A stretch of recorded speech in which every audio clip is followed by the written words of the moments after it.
And we're back again on MI Tech TV. Today's date is August 26th, end of summer. And we have with us today Jonathan Smith, who is Michigan Department of Labor and Economic Opportunities Senior Chief Deputy Director. And he's joining us to talk about Michigan getting a $750,000 grant to support jobs in infrastructure and clean energy. So why don't you fill it? That's a very quick summary there, Jonathan. So why don't you fill us in as to what all that means? And apparently that money is going to be used to leverage other money as well, right? That's exactly right. So, there's just a huge amount of investment coming into the state right now.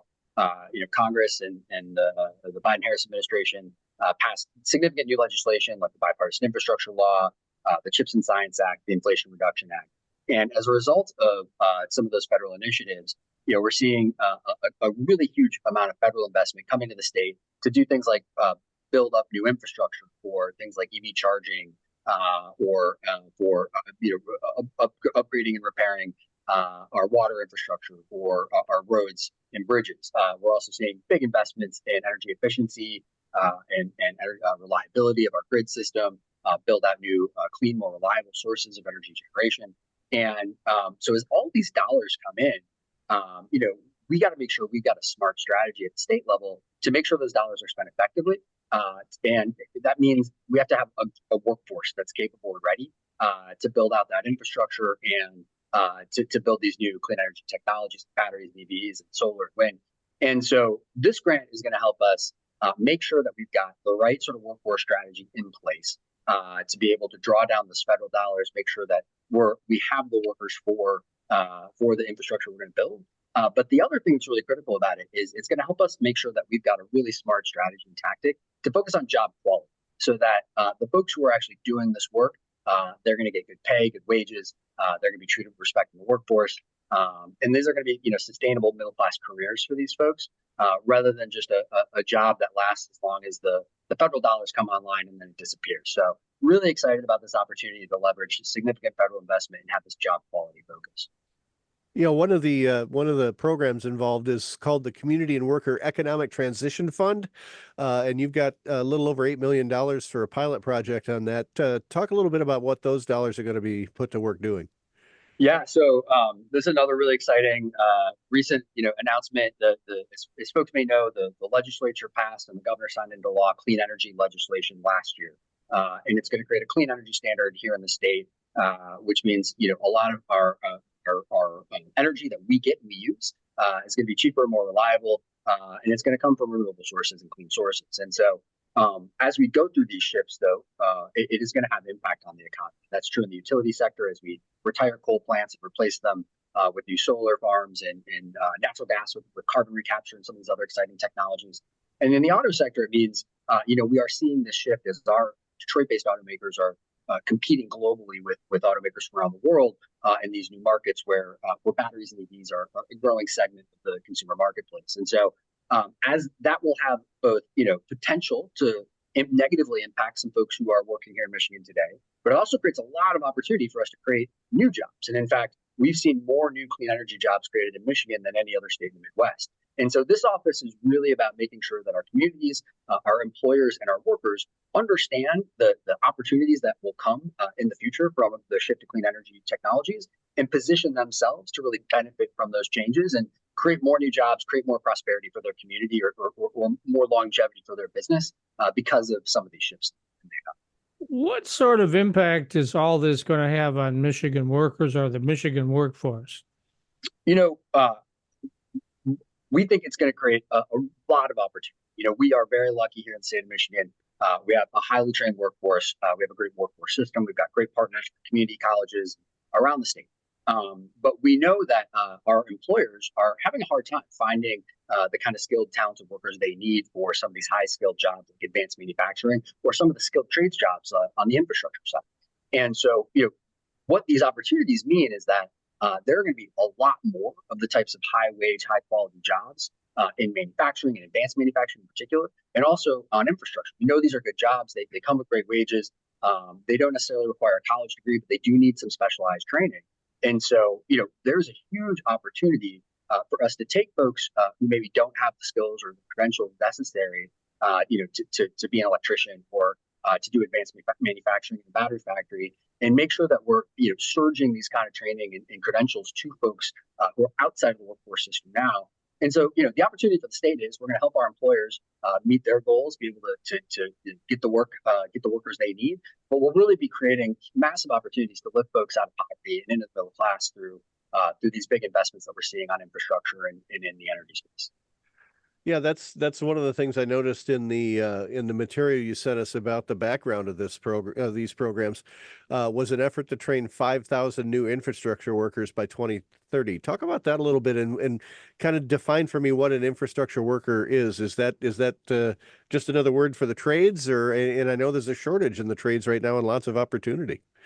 Yeah, so probably about a year and a half ago, in the immediate aftermath of the passage of the bipartisan infrastructure law, we started working with some of our partners around the state, including folks like the Upjohn Institute, some other state agencies that are focused on labor market issues that have a lot of expertise. And we said, okay, what is this going to mean in terms of the workforce that we will need in the coming years? And so there was a deep analysis done. And you're right, a lot of the workers we need on the infrastructure side will be in the skilled trades. It's everything from operating engineers to drive the heavy equipment, electricians to install the charging networks and the other types of infrastructure. But there's a whole host of other occupational needs that are needed, and many of them will require more of that sort of traditional apprenticeship and skilled trades journeyman pathway. But not all of them, and some of them will be more of a 4-week or 8-week short-term training course at their community college. But the key takeaway here is everyone, in order to have one of these, good paying jobs in the future, they're going to need some additional training or some additional credentialing in order to be able to access and unlock the economic opportunity that gets created on the infrastructure side. And so, our goal really is to get those 5,000 workers needed. We're going to have to go find, folks who are outside of the workforce right now, or they're maybe underemployed in a lower wage job that's paying them, minimum wage or above. But we really want to get folks into those sort of jobs that are above what's called the ALICE threshold, the working poverty level, right? Get folks into these $25, $30 an hour jobs and above. And we can do it. We have the tools. There's been big investments from the state into expanding access to apprenticeships and to community college degrees and courses. So we're excited about this work and think it has a huge opportunity to lift up the prosperity. Is it sort of like what was really big 20 years ago was the MTech system, which was essentially what you're talking about, where people that weren't going to go to college but wanted to get into the trades. Is that sort of a revival of MTech, or would that be going too far? Look, I think that the lesson we've learned over the last 20 years is from MTech until now is that a high school diploma or below is not going to cut it. And so what we need to do is find creative ways to make sure that everybody is going to get access to some training that they need to get a great job. MTech very focused on apprenticeships. The reason why apprenticeships are successful is because if you think about it, if you're living paycheck to paycheck, if you're at or below the poverty line, taking even 4 weeks or 8 weeks to go enroll in a class in community college, that's going to be tough. If you've got kids, if you've got rent, if you've got a car payment, saying I'm not going to work for 8 weeks, it's just impossible.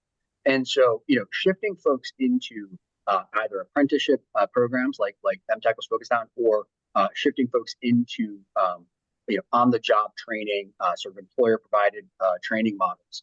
And in some cases, working collaboratively with employers and with training provider partners to create new programs that don't exist.